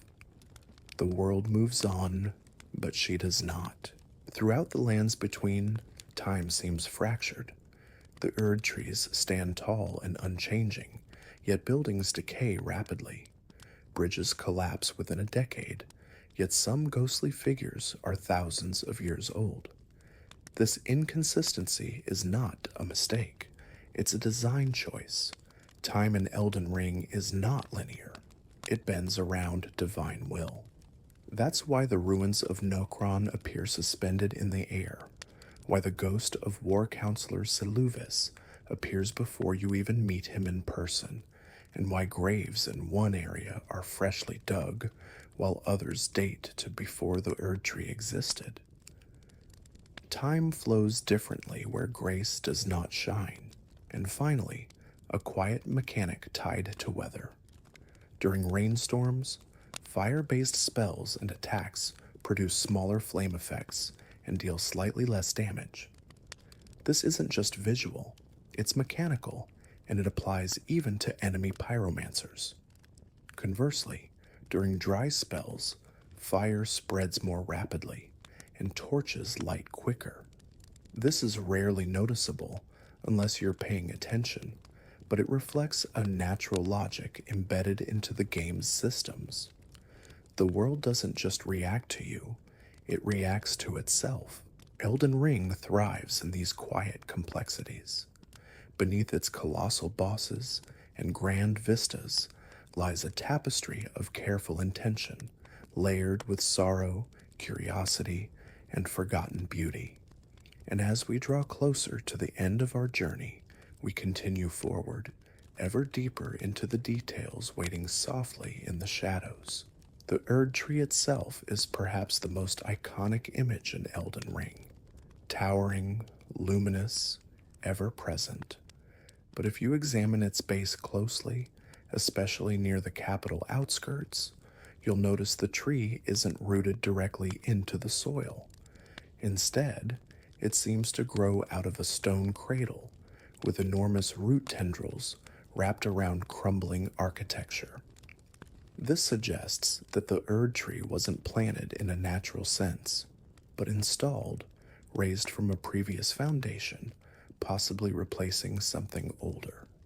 Some players theorize that the crucible, referenced in many item descriptions, represents that older system, a primal force overwritten by the Erd Tree's rise. If so, the tree isn't a gift. It's a monument built atop something buried. The Crucible Knights, who serve as guardians of this forgotten power, exhibit strange anatomical traits when using certain attacks. Wings sprout from their backs, tails lash from beneath their armor, and golden horns erupt mid-swing. These aren't just decorative flourishes, they're symbolic of the forces once deemed sacred before the Greater Will's arrival. The Crucible was chaotic, elemental, and perhaps even liberating, which may explain why its imagery was suppressed. Even in death, the knights remain fused with that lost ideal, never fully reverting to the human form. Some of the rarest enemy interactions occur when certain bosses are aggroed simultaneously with environmental hazards. For example, if you kite the tree sentinel into a dragon's path near Agil Lake, the two may target each other briefly. Though the AI usually prioritizes the player, it acknowledges threats within line of sight and range. This allows for moments of accidental spectacle, massive enemies clashing not because of scripting, but because they inhabit the same space. A battlefield becomes a sandbox for chaos, and players become spectators of unexpected rivalries. The divine towers that activate great runes are mysterious in both purpose and placement. Each one is associated with a demigod's legacy, but curiously, not all are aligned with major areas. The divine tower of Kaled, for instance, is isolated and surrounded by decay, its bridge shattered. Others, like the West Altus Tower, are hidden within ruined cities or guarded by elite enemies. These towers are not just locks for player power, they're relics of a time when grace was concentrated, divided among champions like currency. The fact that they've been largely abandoned suggests a broken banking system of divine favor. The architecture inside Raya Lucaria Academy is full of strange inconsistencies. Hallways curve at unnatural angles, doors open into blank walls, and staircases descend into flooded chambers with no apparent exits. This isn't just level design, it's a subtle reflection of academic decay. The scholars of Raya Lucaria became so obsessed with knowledge that they began warping reality around their own logic. The Academy Glintstone key itself is described as having once unlocked all doors, but now only works on a few. Their magic became selective, forgetting even how to open the very halls they built. Interestingly, magic in Elden Ring is deeply regional. Sorceries flourish in Liurnia, where the stars are worshipped. Incantations grow strong in Altus and the capital, where faith and flame dominate. And in Kaled, Dragon Communion creates hybrid spells that blur the lines between flesh and fire. Even the visual effects shift based on location. Glintstone magic glows brighter under moonlight, while incantations shine more intensely in daylight.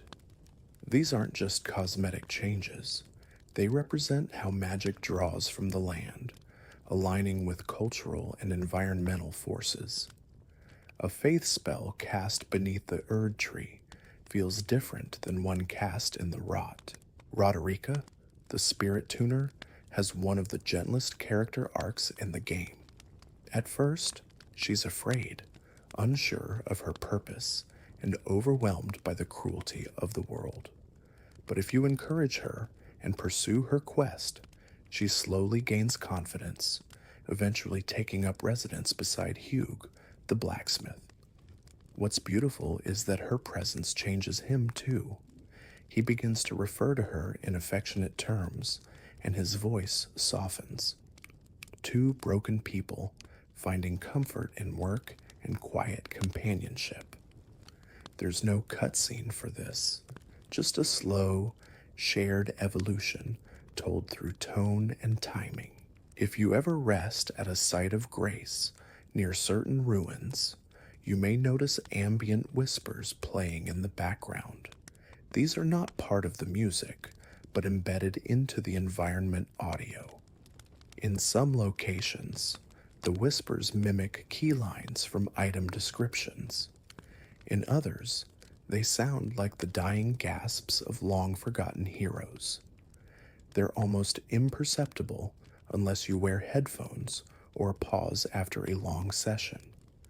The game doesn't expect you to hear them, but if you do, it rewards your patience with echoes of the past.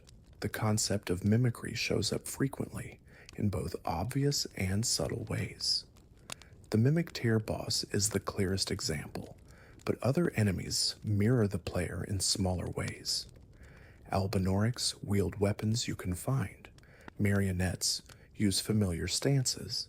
Even certain summoned phantoms dodge roll with the same timing you use, as if learning from your inputs. This creates a feeling that the lands between is watching you, adjusting, adapting, a dream that learns its dreamer. Another small detail involves how weapons interact with light. In dark areas, many weapons reflect only minimal glow, but certain enchanted ones, like the Moon Veil or Dark Moon Greatsword, produce ambient lighting that affects the player's shadow. If you equip the sword and walk near a wall, your silhouette flickers with ethereal blue. This wasn't necessary.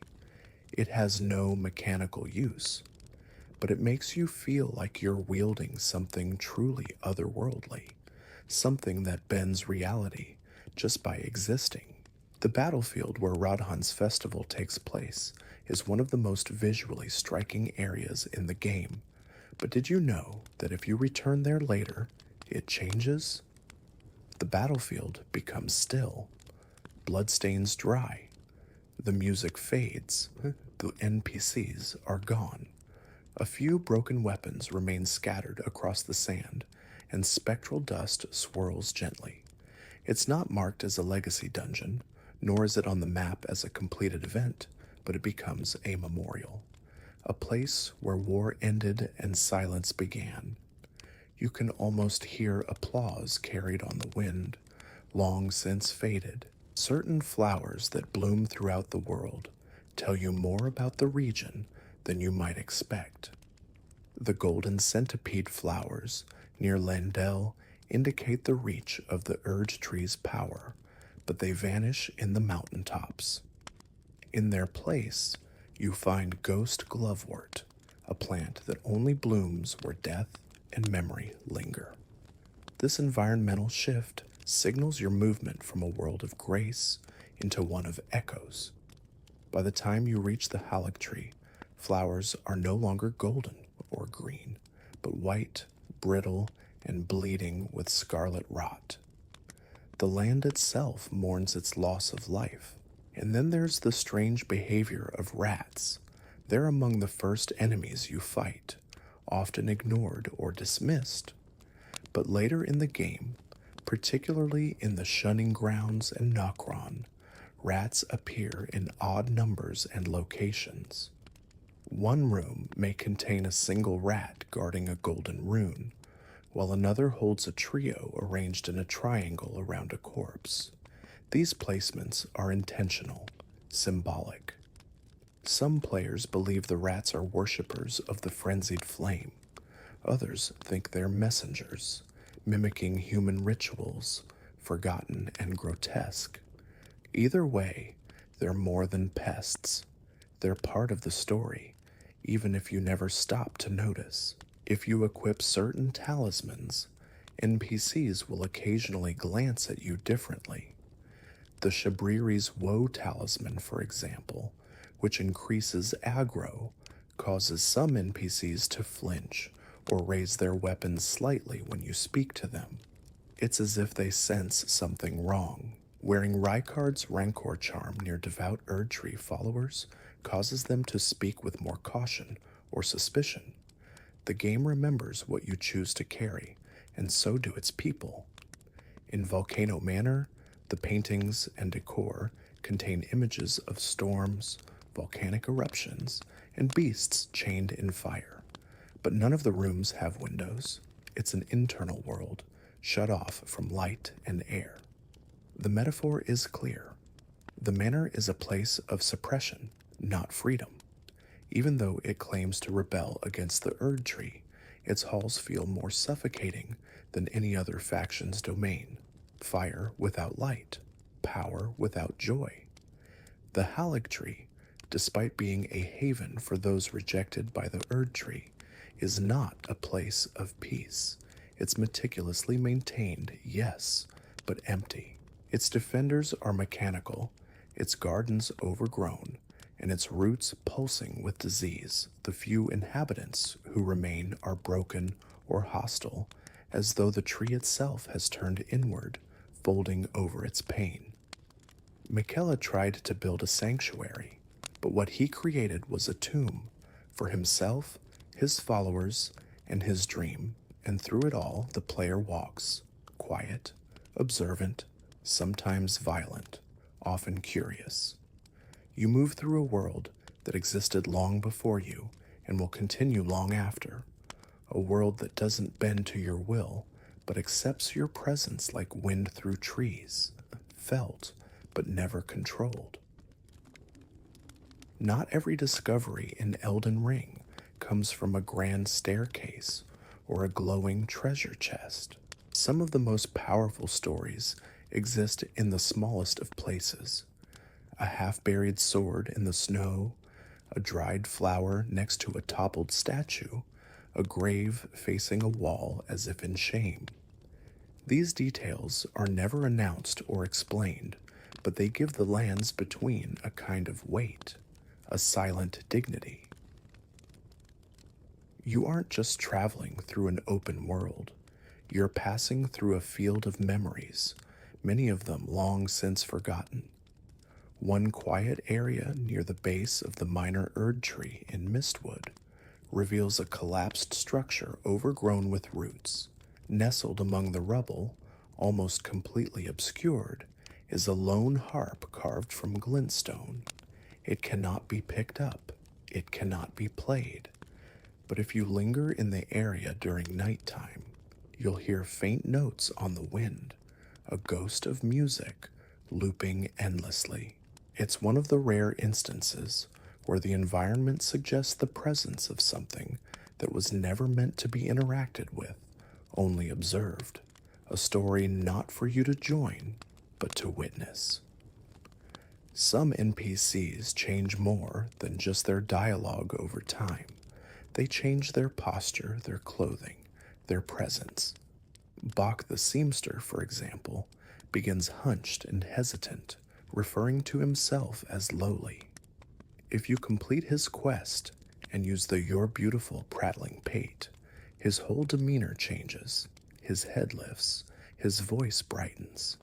And if you sit at a grace near him, he occasionally hums. It's such a soft change, but it's one of the purest forms of character development, earned not through combat, but kindness. And then there are the merchants in the tunnels beneath Lanedell. One in particular sells an unusual item, a rune arc, much rarer than anything else in his inventory. But look at his eyes, wide, unfocused, and glowing faintly. He doesn't speak about it, but his appearance resembles those under the influence of the frenzied flame. It's possible he's not selling you power. He's trying to pass the curse to someone else. Even in commerce, the game weaves paranoia into its fabric. If you examine the item Remembrance of the Lich Dragon Fortisax, the description hints that it contains echoes of a fierce yet protective bond. What it doesn't say, but what players have pieced together, is that Fortisax was once a guardian, not of a city, but of a sibling. This adds a layer of tragedy to his boss fight, turning what seems like a standard late-game dragon battle into the final stand of a creature that loved and failed. And if you use his remembrance to craft the incantation, Death Lightning, it produces a storm that seems almost angry, not reckless, but mournful. The bell towers in Liurnia offer more than fast travel. If you stand within the arch of the central tower at exactly sunrise, you'll see the light bend and reflect against the nearby lake, forming a perfect circle of gold. The effect lasts only seconds and doesn't impact gameplay, but it's another example of how the world responds to time, light, and place. The developers didn't need to include it. It's there simply because it makes the world feel more sacred. Many of the game's ladders, oddly enough, have unique materials. Some are rope, others are wood, some are fashioned from twisted iron. If you climb with the volume high enough, you'll notice each type of ladder produces a distinct sound effect. The rope creaks, the wood groans, the metal clinks. It's not just ambiance, it's consistency. A world so deeply considered that even footsteps have regional dialects. The spells that manipulate gravity, like Gravity Well or Meteorite, don't just do damage. They subtly affect the environment. Loose stones roll, enemies stumble, water surfaces ripple if cast nearby. The game doesn't emphasize these effects, but they're there, adding weight, literally and narratively. Gravity magic is tied to the cosmos and to understanding forces beyond mortal perception. When you use it, you're not just flinging rocks, you're borrowing from laws older than gods. The map of the lands between slowly reveals more than geography. Early on, it's sparse, sketched by hand. But as you collect fragments, roads become clearer. The mountains gain texture, rivers shift, and when you defeat certain major bosses, new markings appear, sometimes in ink, sometimes as faint burns or scars. The map evolves with your journey, but more than that, it bears the memory of what's happened. If you look closely, you'll see where battles were fought, where grace touched the earth, and where it has since faded. A particularly rare interaction can happen if you visit certain sites of grace immediately after using a sacred tear. The golden aura surrounding the flask icon will glow brighter, and the next time you rest, Melina may comment on how your strength deepens, as does your path. This line is not guaranteed. It triggers only under specific conditions and may be missed entirely, but it connects a simple upgrade to something more poetic, as if she's watching over even the smallest acts of growth. In some parts of the world, particularly near broken bridges or half-sunken ruins, there are sets of footprints that lead nowhere. They don't match any enemy, they don't loop, they simply end. Some players believe these are remnants of tarnished who gave up. Others think they're illusions, echoes of lives lost to the fog. Whatever the truth, they invite reflection. You follow the path hoping for meaning and find only absence. It's haunting and somehow honest. Certain minor bosses have no health bars until you strike them. They blend in, seeming like dead bodies, frozen statues, or inert objects. This mechanic isn't just a jump scare, it reinforces the idea that danger in the lands between is always lurking, always waiting. The world does not warn you, it tests your assumptions. Some of the most devastating encounters begin in silence. The concept of memory is present not just in the items labeled as such, but in the game's mechanics. You can hold multiple remembrances, but you can only equip a limited number of spells. You can visit countless regions, but only leave markers on a select few. These limitations aren't about balance, they're about the fragility of remembrance. You must choose what to carry with you and what to leave behind. There's a ruined watchtower in the Weeping Peninsula that contains nothing of value. No treasure, no enemies, no hidden path. But if you climb to the top and look east at dawn, the rising sun aligns perfectly with a gap in the cliffs, casting light into the sea below.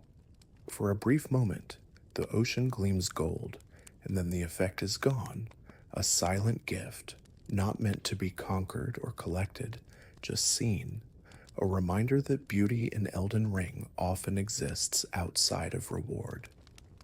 In the underground crypts beneath the Halleck tree, murals show figures ascending stairs into light, followed by figures tumbling downward into shadow. It's a looping cycle, repeated again and again. Each rise is met by a fall, each climb followed by collapse. There are no captions, no obvious meaning, but the message is clear.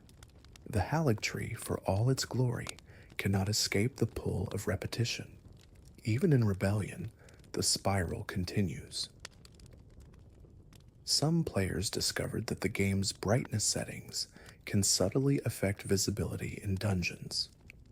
Raising brightness beyond the default can reveal silhouettes just outside torchlight, hints of enemies, shapes of furniture, or glimmers of hidden paths. It's not cheating, it's a tool, one the game allows because perception itself is a theme. What you see, what you miss, it's all part of the journey. And perhaps the most important detail, the game never tells you what to feel. There is no narrator, no guiding voice, no arrow blinking on a map. You choose your pace, your battles, your truth, and in doing so, you become part of the world rather than its master. That is Elden Ring's most sacred gift, not power, but permission to observe, to feel, to wonder. So here we are, at the end of our long walk through the secrets and shadows of the lands between. You've heard about magic that whispers, armor that remembers, weapons that dream. You've traveled through storms that cry and dungeons that breathe. And as you drift off into sleep, perhaps some part of you will remain behind, a soft echo walking the misty roads, listening for secrets and too quiet to shout. Because in Elden Ring, silence is never empty. It's filled with the voices of those who came before, and now with yours too.